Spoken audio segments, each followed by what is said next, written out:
around. It's a beautiful morning. Just a few quick announcements. First, congratulations to Nick and Leah's daughter, Hannah Camille, whose latest song, Summer Scorch, was featured on CNN. So, that's very cool. The National Hookup of Black Women is having their Fall Back to School Art Fest on August 9th and is collecting backpacks and school supplies. So see Karima or Reverend Jesse to donate for that. Another good cause. Coming up August 8th, we've got Grace Klein coming to speak just for a little bit before the service. Tell us a little bit more about what they have to offer and ways that we can get involved. We're still taking donations out in the lobby, food, clothes, and everything. But they have a lot of opportunities for us to serve, and I think we're going to do a service training or a service introduction. Jesse will do one Saturday after the August 8th, after they come and speak, so look for that. And today, we're excited. Immediately after the service, first we're going to go downstairs for a potluck lunch, and then our Ukrainian friends are coming up and doing a concert, so please stick around for that. We want to support them. It's a benefit. They'll have a fundraiser bake sale, which if you haven't had their baked goods, they're incredible. So we're doing that. And just donations would be hugely appreciated. Everything is going back, humanitarian efforts back to Ukraine, so please help support that. All right, that's about it. Thank you much. All right, thank you, Bruce. Good morning, everyone. Good morning. Oh, come on. Good morning. Thank you. Need some juice in here. This morning's daily, I'm sorry. I'm on one today. My vitamin B's. This morning's daily word is release. And the quote is, I release and move forward with a grateful heart. So in that spirit, I invite you to join me in affirmative prayer. As we assume our positions of power on this morning, we allow our minds to rest in our bodies as our bodies are resting in the chair, knowing that even when we relax the tension, we let go, that the presence of God is here to support us, and that gravity is here to support us. So we don't have to do it all on our own, not by might nor by power, but it is by spirit.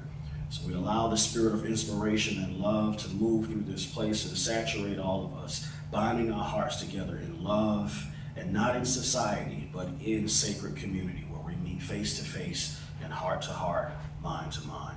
We speak blessings on those that are on the way here and those that are tuning in online, and we affirm that this week and this service is blessed.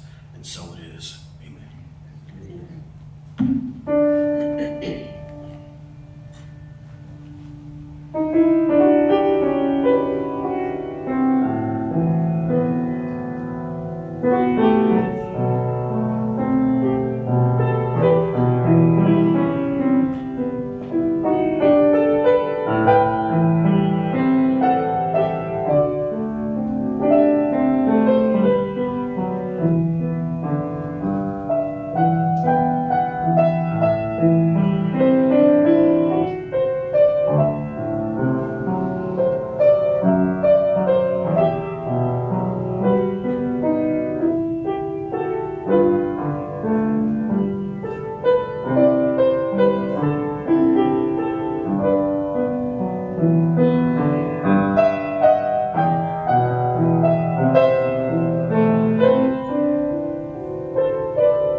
work? Can you Yeah. hear me?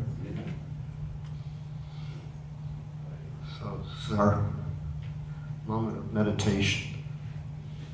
Just come into your presence. Pay attention to your breathing. And this morning I'm moved to offer a very simple practice, but that is very profound. And it's a meditation on the cross. Of course, the cross, we think of Christianity, Jesus, that message. But it's also more than just the Christian message. The cross represents the vertical, the transcendent, and the cosmic, or the infinite cosmos. So that's kind of like the horizontal dimension. So this practice invokes both, as the cross does. And in the center of the cross, where the two dimensions meet, is the heart.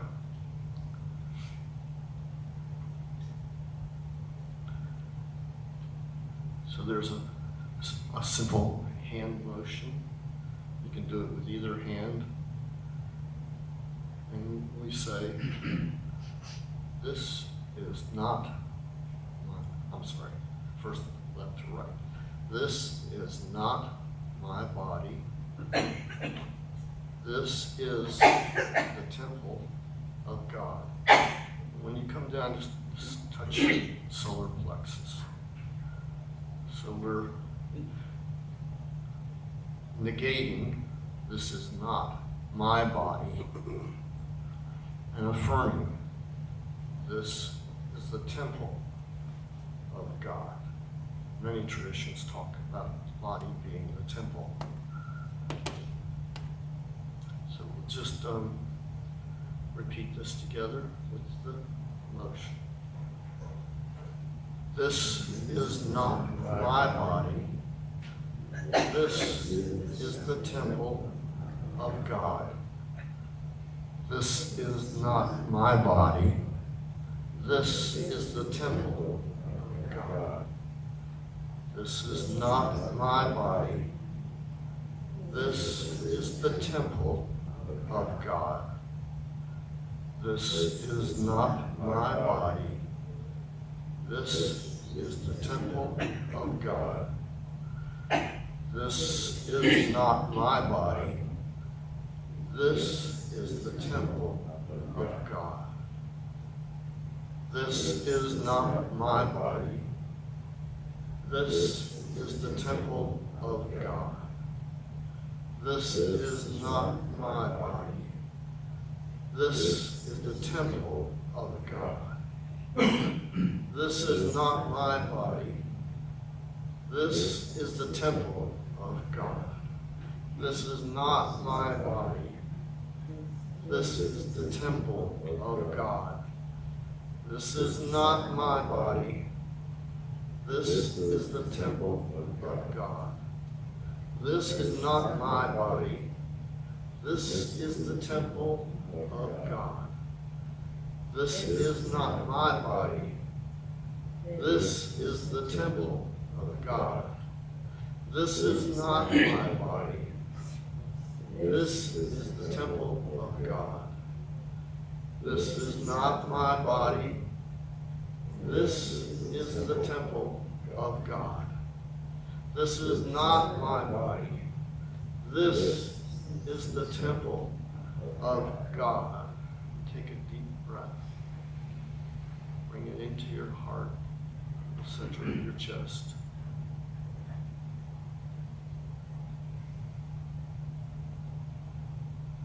Feel your heart expand with the divine presence. And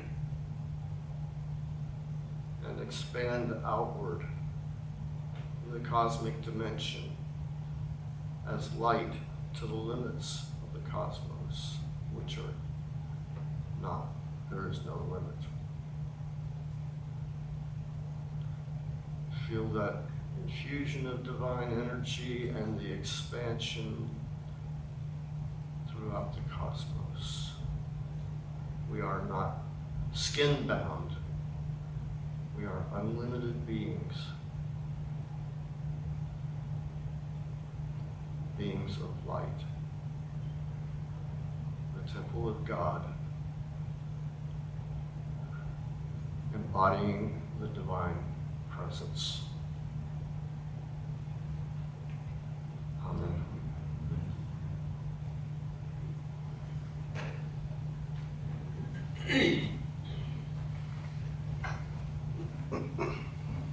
In that same spirit, not to kill the moment, excuse me. You know, you have to give into it sometimes, otherwise it'll be a part of the sermon. But not to kill the moment.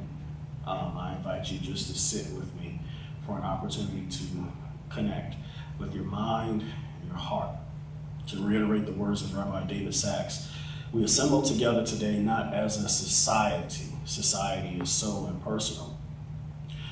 When you come together as a society, you come together in groups, but there's this hint of individuality, and not individuality to where I can't determine me from you, but all about me and mine. What we're doing today in this moment is we're coming together as a community, meeting heart to heart, mind to mind. So I invite you to take a few moments in this sacred space while you're sitting together. Sit together. Bring each other into this moment. Think about your neighbor, what they may be carrying. Wish them well.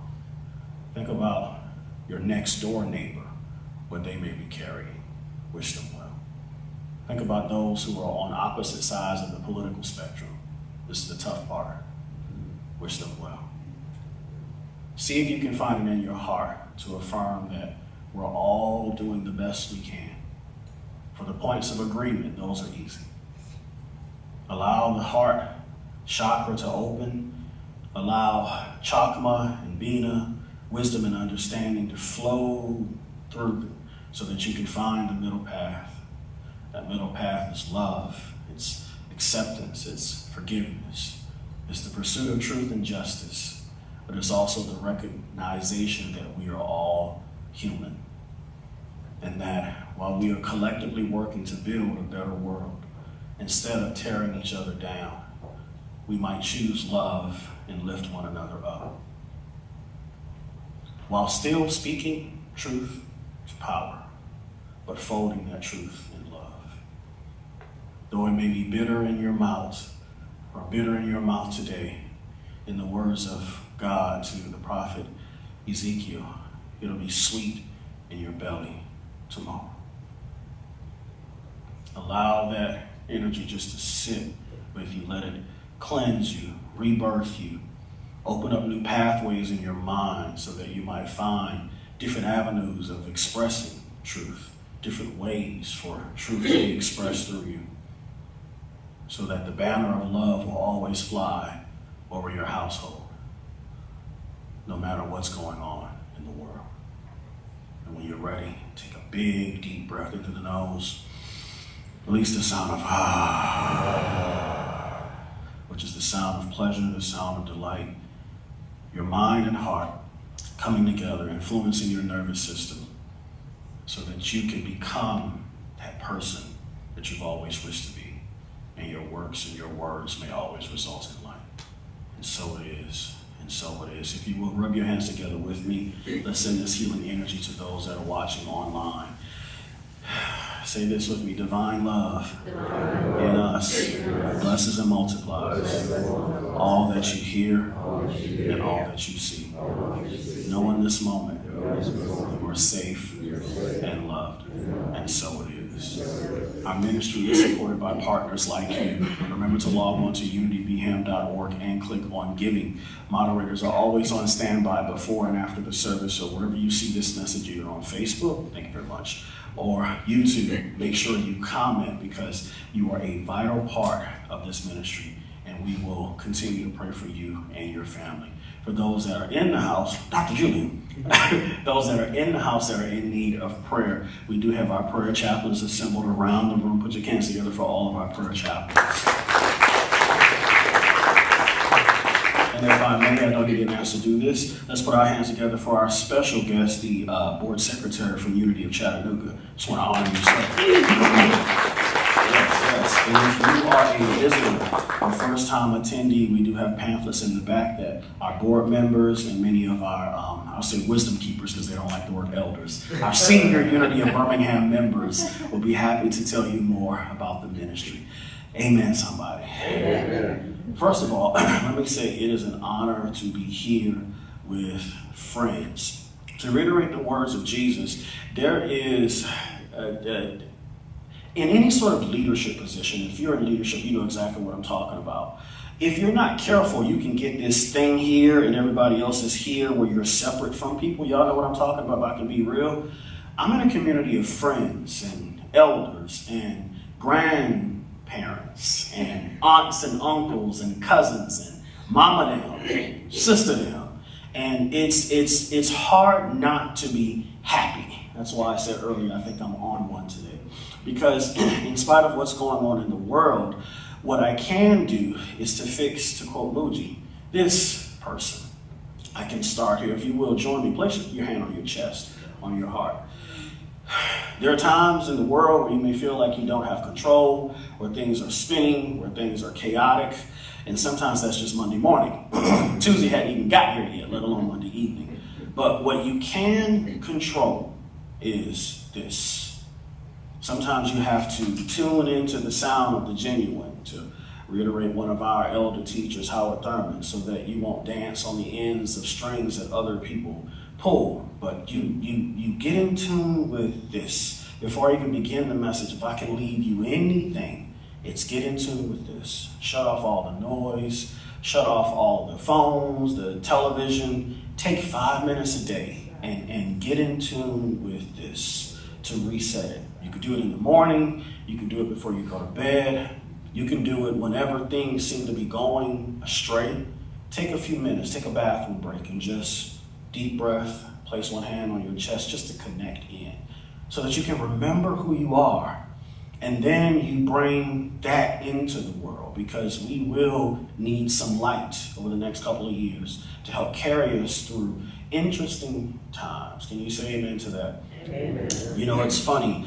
Every generation experiences calamity, and they oftentimes think that the world is coming to an end, and you can kind of see that, you know. And I'm sure you probably have heard gloom and doom and words like apocalypse come up, but when you look at words in their deeper meaning, the word apocalypse doesn't mean ending. Apokalypto in the Greek, it means revealing.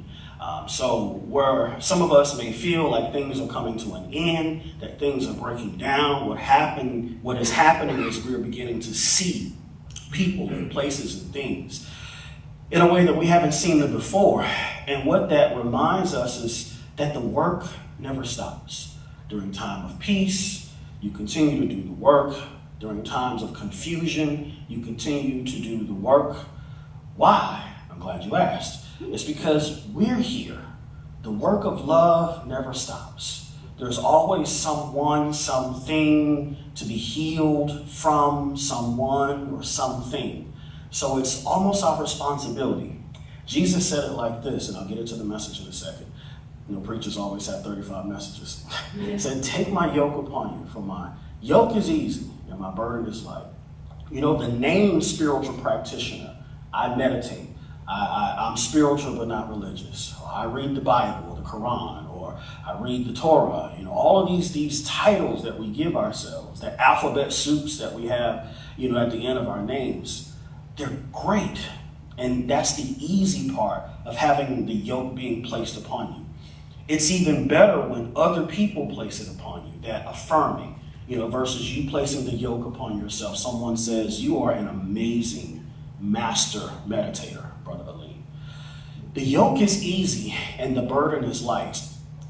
But the idea of carrying it, which is why, to reiterate bell hooks, I brought that quote out last week, we come together like this, not as a society, but as a community, heart to heart, mind to mind, face to face, so that our hearts and minds can be tilled to prepare ourselves to carry the weight of this calling. That's why we come together. So if you are looking for an excuse to come to a Sunday service or to find a group online, that is your excuse so that your heart and mind can be conditioned to bear the weight of your calling. And if you don't have a fancy title, but your title is mom, dad, sister, brother, you're human. And in spiritual communities is where we work out all the kinks, where we make determinations about morality, where we ask the hard questions about progress, where we try to figure out, in the words of our famous songwriter Marvin Gaye, what's really going on. Can I get a witness here? Amen, somebody. Amen. But we do that together, because when you do it in isolation, it's great, but there's no one to bounce your ideas off, so your ideas sort of echo in like an echo chamber. And I think we have seen enough of that in the world, where individuals are surrounded by yes people, and the dignity of difference, being able to disagree and still maintain our dignities, is what drives progress. Right is right and wrong is wrong. We should continue to speak truth to power. But I think there is a dignity in difference, because we need that spark of creativity, however this lands, because there's never enough time to clean up every soundbite behind a pulpit. But we need that dignity of difference to drive progress, because we are all here together, but we all have different lenses. I think the power of Pentecost wasn't the interpretation of tongues. It was that the intergenerationality that was there in the room, the different cultural makeup that was in the room. Everybody was able to hear a singular message all in their same language. And what was that language? It wasn't glossolalia, although I love my Pentecostal brother and sisters, speaking in tongues is wonderful. But it was the message of love, that regardless of where you are, regardless of your cultural identity, regardless of your political identity, that the banner of love flies free, and that we all are called to live up to that banner and discuss it and work it out in community, no matter how hard it gets. Because being a part of the human family, or I should say being a part of the human project, because that's what it feels sometimes like all of us signed up to come here, and it's like, I need to call HR because I need to renegotiate my contract. But being a part of the human project, we are almost made and forced to do something. And when you can't figure out what that thing is to do the loving thing. And if you can't determine, because of your morality or because of your personal philosophy, what that loving thing is, sometimes to love a thing, we have to leave it alone. Until your heart and your mind have been tilled to the point to where your morality and your spirituality match up to what that loving thing is. But that's why we come together in community. Bigger than sound bites, bigger than a podium and a microphone and a camera and lights and applause. We come together in community to negotiate ways of living, and not just living individually, but living collectively as a human family. If you will put your hands together for that. Because it's true. And if this is your first time hearing me, I like to tie in our conversations with larger social issues, simply because when you walk out of these doors, there's a world that you walk into. And so I invite you by giving you invitations, almost like homework, because yes, I'm a school teacher, because we all need things to do. And when those things to do don't work, guess what? You have the opportunity there to reverse engineer it and make it your own. In fact, I challenge you, disagree with every spiritual point that I make, because my job isn't to give you information to make you go out and do something. It's to give you something that you can reverse engineer and do something with. That's why we come together as a community, to share, to give to each other, so that we all might be strengthened for the greater work, which is to live one's life. The title of this message on this morning, I won't worry your patience too long, is From If to Win. Everybody say this with me, from if to win. And I struggled with this message, not because of the content, but because I heard multiple things. So you might hear bits and pieces of this. Hey, Miss Peggy. Over the next couple of weeks, you'll continue to hear bits and pieces of it. And the larger theme that we've been working with this morning is imagination. Now say this theme with me, imagination. The reason why I have you to sort of call back to me is because, yes, I'm a part of the call and response tradition, but any teachers in the house will tell you the behaviorist technique of having individuals to repeat information helps to make sure you digest it. And if you say it long enough, it gets in you. If it gets in you, you might do something with it. So there we go. But from if to win, I struggle with that message because I'm reminded of our collective patience that we have to develop, and those old messages of long suffering, which we don't necessarily want to hear in unity churches. We don't want to talk about uncomfortability because, after all, that's why I gravitated towards unity teachings. There's nothing uncomfortable. I'm going to affirm prosperity. I'm going to open my mailbox and there's going to be a check. And instead, you open your mailbox and there's a bill asking for a check. So either way, God isn't mocked. The check will be written. It won't be written to you. It'll be written by you. So either way, God is not mocked. But this information, to reiterate Johnny Coleman, it does work if you work it. And so from if to win requires patience. Sacred text tells us that patience is a strong virtue. And we know from our elders who said that the ark of love and bends towards justice and the ark of safety is developed and built by community. It takes all of us to build this thing that we're talking about on this morning. And to close the gap from if to win, we need patience, we need kindness, we need people, we need places, we need things, we need imagination, we need faith. It's going to take all of our skills in order to live this thing and participate in this project that we call humanity. Now, whether your ark is the size of this building or your ark is small, some of us build small boxes and small containers filled with our hopes and our dreams, and they're just for us. I want you to find yourself in this message. Some of us build arks that are huge and they contain the world. Some of us have visions for our family, our neighbors, our neighborhood, for our country. Wherever you find yourself in this message, I want you to listen, really listen to what Spirit is saying. Because the journey from if to win, sometimes it takes time. And ifs, somebody said, oh, if I had a dozen ifs, like that old joke. From if to win, it takes time. And as spiritual people, I oftentimes ask, what can I do to buy the time so that while I'm waiting on that if to win gap to close, while I'm waiting on the promises of Spirit, the things that I have affirmed, all of those things that I'm wishing to come to pass for myself, my country, my people, the folks that I love in the world, what can I do in the meantime? I tell you what you can do. You can love. You can do the thing that life is asking for you to do right now in this moment. Because sacred text says that the steps of a good person are ordered by Spirit.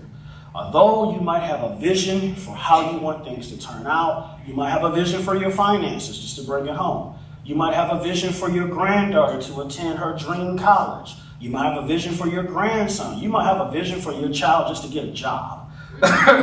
Wherever you find yourself at, I want you to remember to continue to do the loving thing. Ask yourself, like we talked about on last week, what is the next step?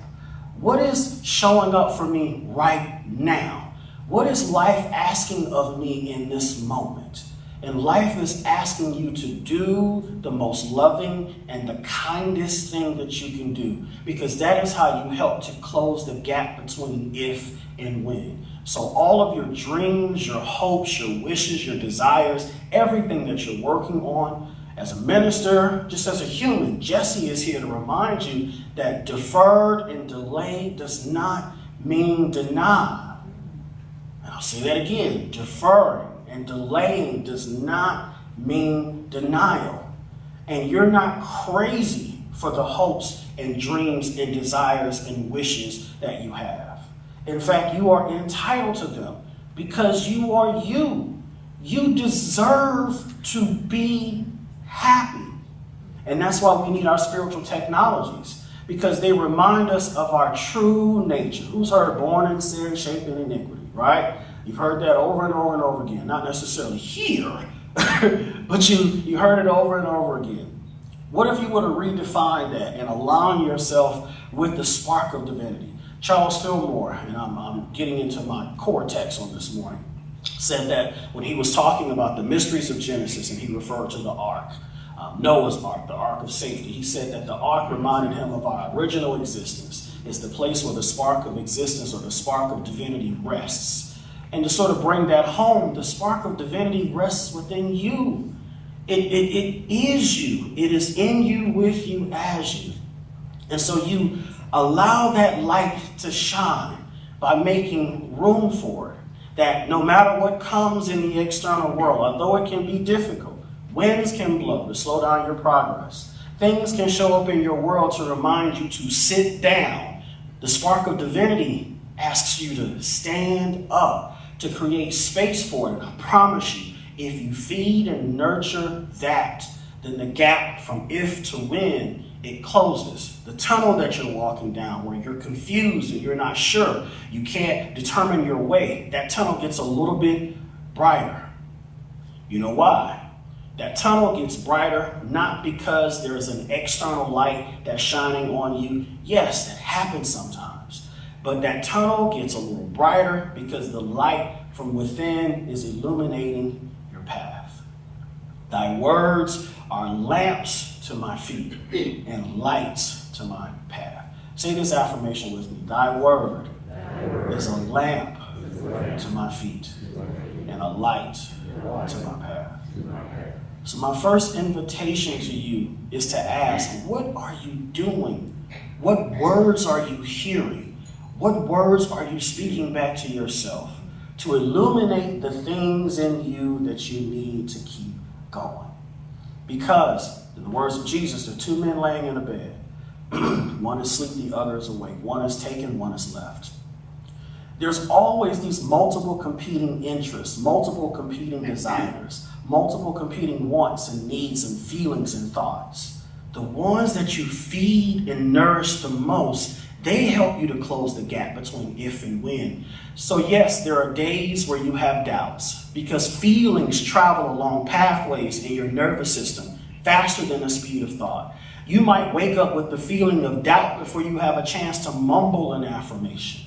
Before you have a chance to affirm a prayer, your knees are aching from that last surgery you just had, or the surgery that you need to have. Anybody with me on that one? Right? So the work to be done is training yourself. That's why we call it spiritual practice. It's an exercise in training, in allowing yourself to move past your lenses, to move past your traumas, to move through your childhood and sometimes adulthood conditioning and see if there's a different way to be. So spiritual practice, spiritual practitioners, it sounds like a wonderful word, but you know what it actually is? It's the title of a human who has desired a better way of living and is doing something every day to carry that out. The spiritual thing for you might be to hang out with your friend, because you get light from that relationship. The spiritual thing to do might be to hang out with your bestie, call your buddy, call your daughter, call your friend, journal, garden, get outside and walk. My ask is that you do it. The voice to do it sometimes speaks softly and it just whispers, go do this, go do that. And the more you feed and nourish that voice, it speaks louder. And then that guidance comes. It's like your internal GPS system. And then you'll notice sometimes after you've made the step, after you've made the decision that, oh, I'm participating in closing the gap between if and when, I can now see the big picture. I can now see how things are coming together because you're looking for it. You see, in life, we only see what we're looking for. There are some things that you look at because you notice it. But then there are other things that I'm inviting you into that you look for. And when you look for these things, you'll have the moral courage and the spiritual courage to look forward to them. Because they'll be all you see. And they'll be the only things that will survive in your life. Amen, somebody. Amen. If you're looking for pain, if you're looking for misery, if you're looking for confusion, if you're looking for a fight, you know where to find one, right? Some of you got them on speed dial. Oh, I feel like fighting today. I know who I'm going to call. I know exactly what I'm going to say. I know exactly what to say to them to get them up. Oh, let's go. Right?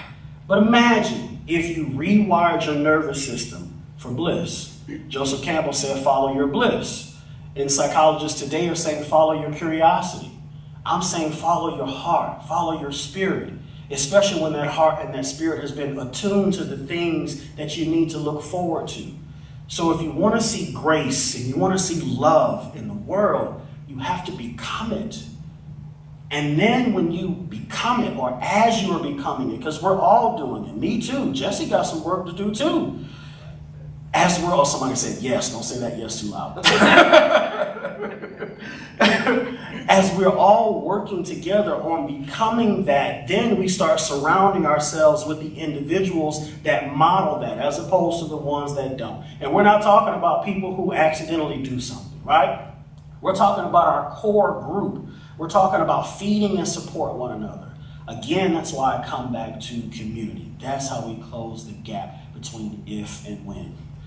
I want to ground this message in a spiritual story because I do love stories. I want to point your attention to the book of Genesis, called in Hebrew Bereshit, the 6th chapter. Now, this is the story of Noah that I mentioned briefly. It's the story of Noah's Ark. And it's an interesting story to me because of the history of it. The story itself, some people say, is ageless and timeless. It's from an oral tradition, and that may very well be true. But it was actually penned down sometime around the 6th century during the pre-exilic period for a group of people who were stranded from their place of safety. And not only was it penned down during that time, but the story itself also reflected the additional culture that it was surrounding. Because the story of Noah's flood is also synonymous with the story of Gilgamesh's epic, if you know your history, written down sometime around the 13th century during the time of the Neo-Babylonian period. Babylon, that period kingdom founded by Sargon of Akkad, an extension of the Akkadian Empire. Who's a history major? Y'all know that historical boring stuff. Y'all got it in school. But it's interesting to me because it shows you how synonymous the world is, how we have more in common than not. Instead of looking at the story of Noah's flood and saying, oh, they lied, they copied, how about look at it and say, you know what, we have a lot in common. So much so that even if we have different cultures, we still have similar myths. That shows you the power of community, that there are archetypal myths that extend beyond our cultural and individual identities because they tie us together under the dominant identity of being human. Can I get an amen to that? Amen. So Genesis, the 6th chapter, Noah is constructing the ark. And I told you, Charles Fillmore says that the ark is synonymous with the human body in the mystery of Genesis, that it contains the spark of divinity, which we all have. The word used to describe ark is the same word used to describe the box that carried Moses as he traveled the waters of Nun in the African tradition, or traveled the waters of the Nile in the English tradition, if you would call it that. And wherever you are traveling down the road, the waters of happiness, the waters of pleasure, and you're traveling down the waters of chaos and the water is turbulent, just know that you are surrounded and you are protected. And I want you to hear that in this message. So as Noah is constructing the ark, this is the important piece. Inspiration, the Spirit, which is the root word of inspiration, tells him to do something special as he's constructing the ark.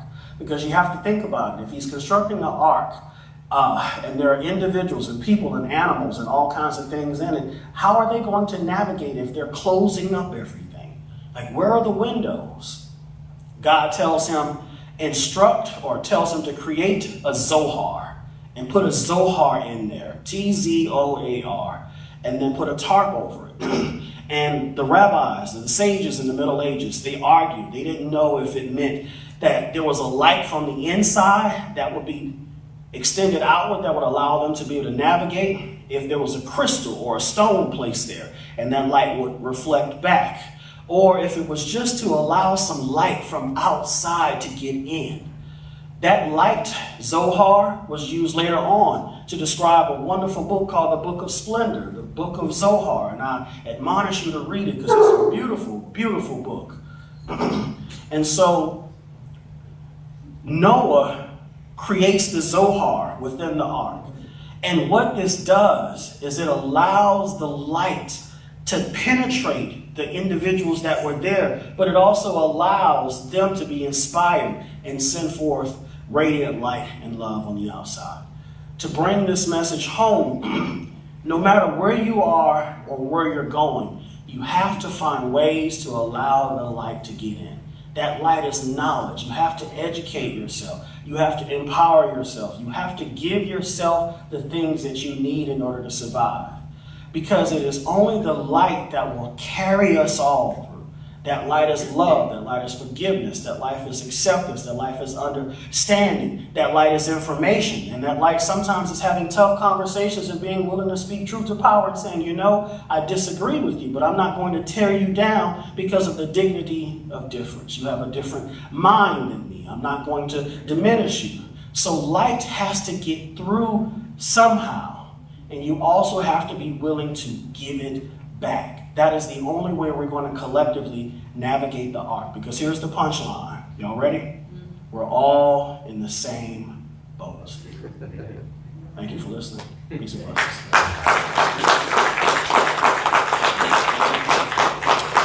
Our offering. For those that tune in online, remember to log on to unitybham.org and click on giving. For those that give in-house, our ushers are making their way forward. Our ushers are making their way back to make their way forward to collect the offering. Thank you so much, ushers. I appreciate y'all. This is a labor of love. We do this all together. Take it away, LaDonna.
direction of the offering. Say this with me. We bless this offering, affirming it will be used for the building of this ministry. We bless the givers, and we declare their gifts will return back to them with good measure, pressed down, shaken together, and running over. And so it is. Put your hands together one more time. All right, if we could all stand for Let There Be Peace on Earth.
Prayer of protection. The light of God surrounds us. I am the light of God. The love of God enfolds us. I am the love of God. The power of God protects us. I am the power of God.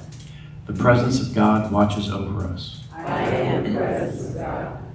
Wherever we are, God is. Wherever I am, God is, and All is well. All right, thank you much. Please join us downstairs for lunch and then our Ukrainian concert right after lunch. Thank you.